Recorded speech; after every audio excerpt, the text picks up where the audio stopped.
Hey guys, it's Sammy Diffendaffer with North Texas Couple and Family Therapy. And on this Man Crush Monday, I wanted to talk to you about men and mental health. So what do we know about men and mental health issues? Well, I will say 75% of suicides in the U.S. are committed by men. In comparison, male to female, it sounds pretty drastic.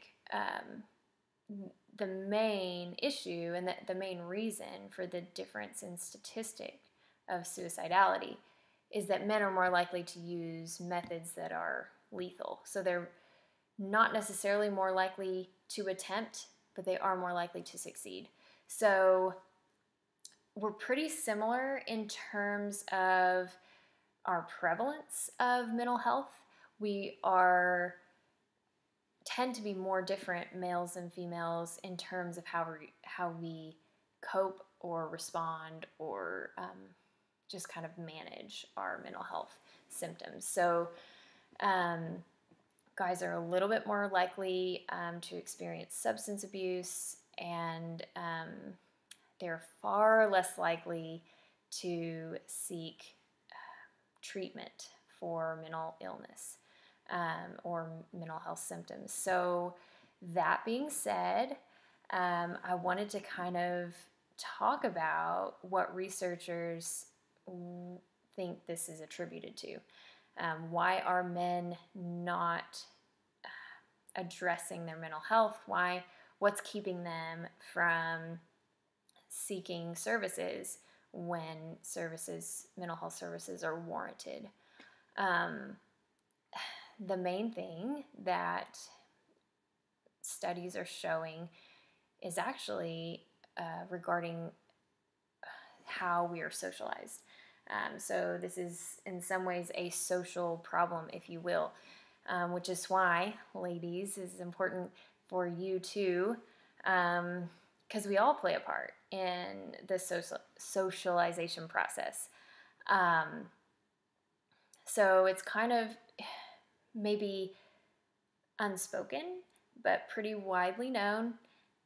Still today, there's social norms that start from the time babies are born, and they're dressed a certain way versus when they're males versus females. There's kind of these discrepancies around how we are trained, who we are trained to be, and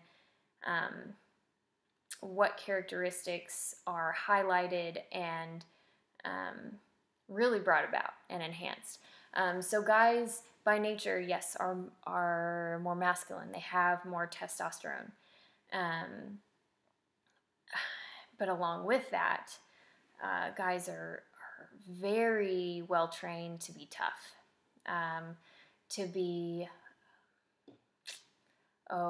providers, primary breadwinners, to be the main support for their family, to be the backbone, to be strong and courageous, and all the things masculine and self-sufficient, and all these really, really great things, qualities that I admire so very much in many of the men that I know. But what we see as these men and young boys and young teenagers grow up, if they find themselves struggling with something, it's very difficult to get them to share that, to get them to talk about ways in which they feel really overwhelmed. They sometimes feel really sad and maybe don't know why. And they feel like they aren't cutting it. So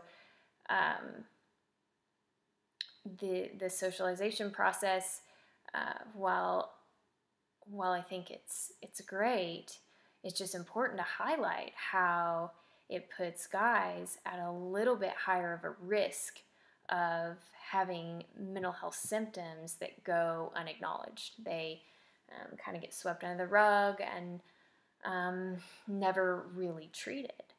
So men, how this is an issue, and then what message I would hope to send you if you're a guy out there who has at any point felt like they've struggled with mental health and feel like they're currently or have in the past been in need of treatment. My message to you would be that you can be a very strong, a very tough, masculine, courageous guy while in therapy. You can do both.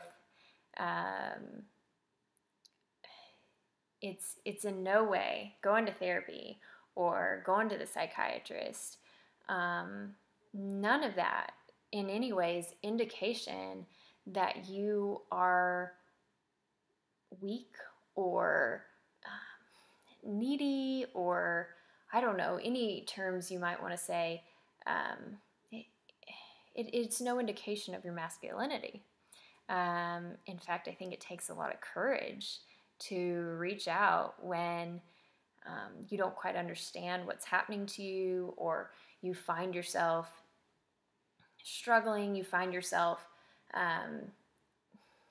unemployed, or you find yourself divorced, or maybe you find yourself as a middle-aged man who feels like he hasn't ever yet accomplished the things that you thought you might, or that you always hoped and dreamed you would.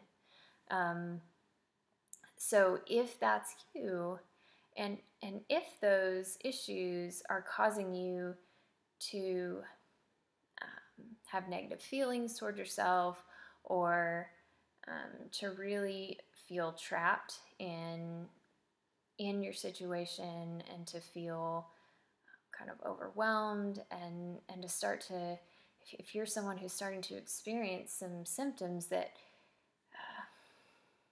you don't want to acknowledge, my hope would be that you would talk to someone. If you can't yet talk to a professional, maybe there's someone in your life you can trust. If you don't have someone in your life you can trust, my belief about what it means to be a therapist is being a trustworthy person, being a person who protects your confidentiality, who supports you unbiasedly, unconditionally, and who will accept you with positive regard no matter what you've been through, or how difficult this situation is. So